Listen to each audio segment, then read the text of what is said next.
Yeah, there was it's tight. They just went to the desert and just fucking They were vibed asking out. me to go to the Middle East soon. What? Where? Why? Saudi Arabia and UAE or Dubai. Dubai? I think I'm gonna pass. Yeah. For the troops? Is it for the troops? Not for the troops. What? It's for the Saudis. For the Saudi princes? Yeah, and everyone's like, yeah, you should do it. Everyone's doing it. It's like, for Saudis? Yeah. Weren't those the 9/11 guys? So I thought. Aren't they exactly the 9/11 guys?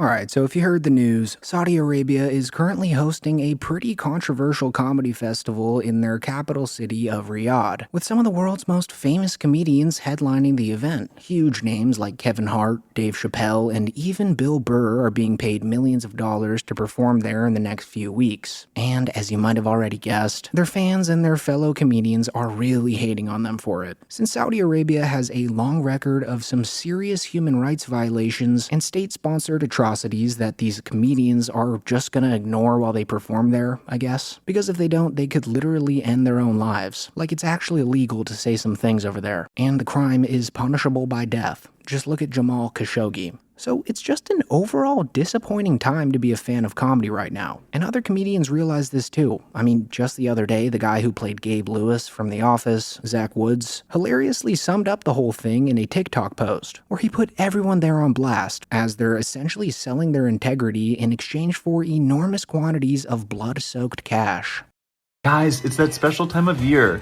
It's the Riyadh Comedy Festival. And all of your favorite comedians are performing at the pleasure of Turki Al-Sheikh.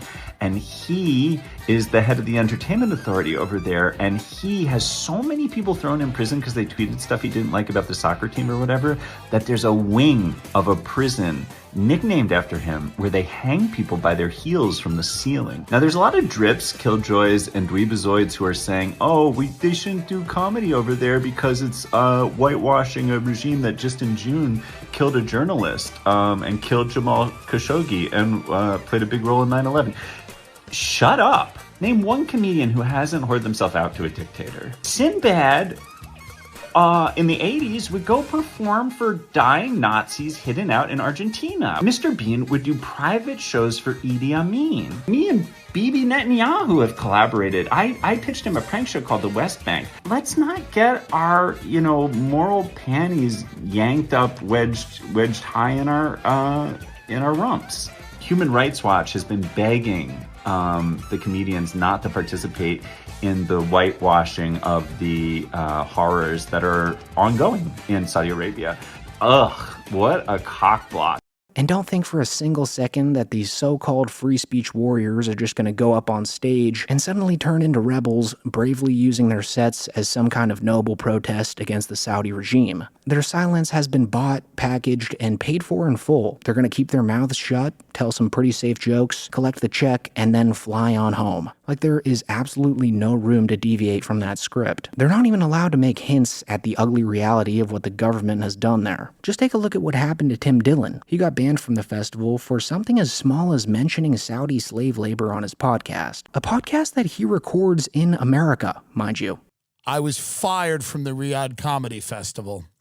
And the craziest part about that was that he wasn't even condemning the slavery. He was, in a weird Tim Dillon-y kind of way, spinning it into some dark humor that actually casts it in a positive light. But the mere fact that he let the word slavery pass through his lips was enough to get him axed without warning. Well, they have slaves, then they kill Hey. Get over it. Get over it. So what? So what they have slaves? So what? My friend, somebody I don't even know, I bumped into them in Tribeca, and he goes, I would never do that because I don't want to interact with slaves. I'm like, well, why not? They'd be deferential, right? I mean, I imagine the slaves in those countries are good at what they do. that's how extreme the censorship truly is. It doesn't matter if you say it sarcastically, ironically, or even supportively. The regime doesn't want the word itself uttered, because the word reminds people of reality, and reality is the last thing they want leaking into their carefully manufactured spectacle. So here's Tim's reaction after he got fired. My agent called me and told me they heard what you said about them having slaves. And I said, I was being positive about it. I was defending them. He goes, well, I know that. I know you were defending them. I said, I was defending them for having slaves. I literally said slaves are probably hard workers and for the most part agreeable. But they didn't like that. I was saying that slaves were proud of some of the buildings they built. Now, I am very clear about the way I will do a gig. If I accept a gig, I am not going to break the rules of the gig. So I certainly wasn't going to show up in your country and insult the people that are paying me the money. One, it's illegal. So I wasn't really planning to go to a Saudi jail. But on my own show, in my own country, where I have the freedom to speak and say the things I want, I'm going to be funny and I'm going to be who I am. And if you're not buying that, I addressed it in a funny way and they fired me.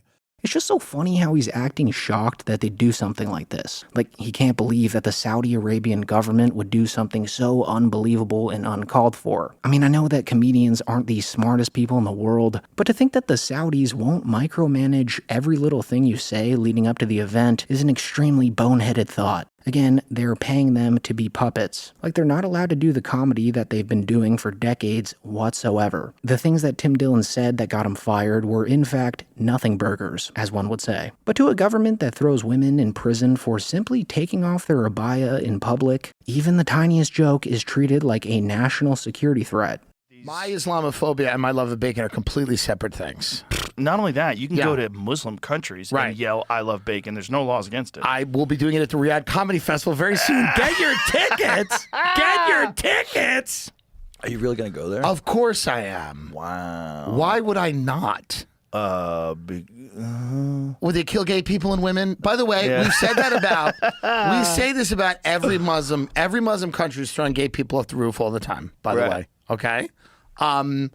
I obviously don't agree with Saudi Arabian policies on women and things like that. Yeah. Is it my business to tell Saudi Arabia how to live? Truly. How big was the check? $375,000 for one show. Nice. That's not bad. That's pretty good. That's not bad. I'll take that. I'll watch a behanding for that. Behanding? Yeah. It's called a behanding. What happens is they cut the hand off the thief. And I know some of you might be thinking that for the amount of money that Saudi Arabia is paying, anybody would be an idiot not to go. Which is only fair if they were being paid Cristiano Ronaldo money, okay? They're not though. And in my opinion, they're not even being paid anywhere close to an amount that justifies going. Like on the same podcast that got Tim fired from the festival, he actually mentions how much everyone was getting paid to perform there, listing figures as high as 1.6 million and as low as 150K. You're coming out and saying you're doing the Saudi thing for money. They're paying you a lot of money. I'm not going to tell you how much they're paying me. It doesn't matter. Doesn't matter how much they're paying me. $375,000 for one show. Now a lot of other people are getting 1.6 million. That's not me. I'm not in that bracket. But they're giving me 375. Others are getting 150. Why are they doing it? Here's the point. If this is true, and 1.6 mil is the highest they're paying people, then this is more pathetic for the comedians than I'd ever thought. Don't get me wrong, $1.6 million is a lot of money. But for the impact that this is going to have on their reputations, it's really not enough, especially for someone like Kevin Hart, whose net worth is something close to $500 million.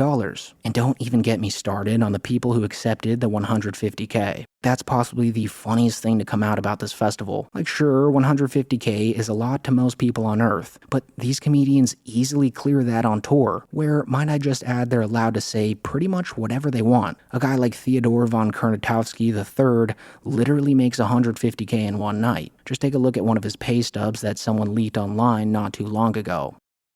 So this is just some absolute scumbaggery coming from a lot of these court jesters. It's what I'd expect from people like Andrew Schultz and Whitney Cummings, but Bill Burr honestly caught me off guard. I love the guy and was hoping he'd try and make a stand for what he believes in when he performs there, but being that Tim Dillon was fired for even mentioning slavery in his own country, I'm pretty sure Bill Burr's just gonna play it safe, which makes him no better than anyone else on the list. And him performing there just hollows out everything he preaches about on his podcast. I mean, he's even recorded himself talking smack about people who accept money from the Saudi government way back in 2011, which, now that he went and performed there, just sounds like jack shit when you go back and listen to it again. Because no one ever raises money for terrorists, right? I guess, unless you do a comedy show in like Saudi Arabia. Isn't that what they do? You know, that's how they raise money, with their filthy fucking oil money. But hey, as one legend of the channel sadly fades into the background, another rises up to fill the void, as Marc Maron has been one of the comedians calling out the Riyadh disaster lately, just as I thought Bill Burr would. And don't get me started about the Riyadh Comedy Festival. Oh, I think I saw that. Yeah, that looks like... You think you saw it? How is it no, I did see that, yes. It's under the radar that all these huge acts, I can name names, but you can just go look it up, were offered complete, ridiculous amounts of the bloodiest money on the planet. Yeah. you know, but it's like, does it just come to that? And look, I can maintain this position. One, I wasn't asked. Yeah, of course. That's always with me. And I don't think I'd go. I know I wouldn't. But it's like, does history not matter at all? I mean, literally, it's like the Riyadh Comedy Festival from the guys who brought you 9/11. Do you know what I mean? It's like, is that just nostalgia? Well, there's a Riyadh Comedy Festival. I don't know if you heard about that. This is true. There's a Riyadh, Saudi Arabia Comedy Festival. I mean, how do you even promote that? I mean, the same guy that's going to pay them is the same guy that paid that guy to bonesaw Jamal Khashoggi and put him in a fucking suitcase. But don't let that stop the yucks. It's going to be a good time. Full disclosure, I was not asked to perform at the Riyadh Comedy Festival, so it's kind of easy for me to take the high road on this one. Easy to maintain your integrity when no one's offering to buy it out, you know? I honestly don't think that these comedians or their managers realized just how much people were going to trash them for doing this event, because Bill Burr performing in Saudi Arabia is not really the same as Ronaldo playing soccer there for $700 million. Ronaldo's job requires him to kick around an inflated ball for 90 minutes straight. Bill Burr's job requires the freedom of expression, and Saudi Arabia is one of the last places on earth where that's found. I mean, the only place that I could think of that would be worse would be if somebody performed for Israel or for the US government. And yes, I'm aware that some of you may be thinking that simply performing in the States is worse than performing in Riyadh, since the government here is in fact funding a genocide. But comedians don't perform for the US government when they do comedy here. They're performing for separately owned venues. And whenever comedians do decide to perform for the US government, everyone rightfully shits on them for it. Like when Theo Von went to perform stand-up comedy for Donald Trump in Qatar. That was a really shitty thing to do. I hope I made that very clear. But anyways, at the end of the day, it's pretty simple. Taking Saudi money means selling out your voice, and no punchline in the world is worth that.